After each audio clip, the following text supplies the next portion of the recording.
તાપી જિલ્લાના ઉકાઈ ડેમમાં પાણીની ભરપૂર આવક થતાં ડેમના 12 દરવાજા ખોલી 1,63,148 ક્યુસેક પાણી તાપી નદીમાં છોડાયું। સતત પાણીના આવરાથી તાપી નદીની જળસપાટી વધીને 337.90 ફૂટ પર પહોંચી છે। ઉકાઈ ડેમમાંથી પાણી છોડાતા તાપી નદી તોફાની બની। સુરતમાં તાપી નદી પરનો કોઝવે ભયજનક સપાટી વટાવી 9.55 મીટર પર વહી રહ્યો છે। કોઝવે પરથી તાપી નદીના પાણી ફરી વળતા તાપી નદી કાંઠાના વિસ્તારમાં રહેતા લોકોને સલામત સ્થળે રહેવાની અપીલ કરાઈ। તાપી નદીમાં પાણીની ભરપૂર આવક થતાં નદી કાંઠે બનાવેલ ગણેશ વિસર્જન માટેનું કૃત્રિમ તળાવ પાણીમાં ગરકાવ થયું। સુરત મહાનગરપાલિકા તરફથી આ કૃત્રિમ તળાવ તૈયાર કરવામાં આવ્યું હતું।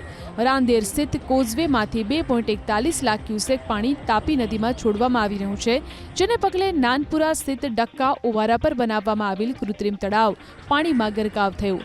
આસપાસના ઝૂંપડાઓ પણ તાપી નદીના પાણીમાં ગરકાવ થતાં એબીપી અસ્મિતાના કેમેરામાં કેદ થયા। સાવચેતીના ભાગરૂપે તાપી નદી કાંઠે પોલીસનો પણ ચુસ્ત બંદોબસ્ત ગોઠવી દેવામાં આવ્યો। હવે આ દ્રશ્યો જુઓ।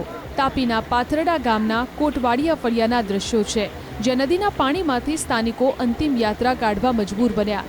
નિલેશ કોટવાડિયાનું માંદગીને લીધે નિધન થતાં પાણીના ધસમસતા પ્રવાહમાંથી સ્થાનિકો અંતિમ યાત્રા કાઢવા મજબૂર બન્યા।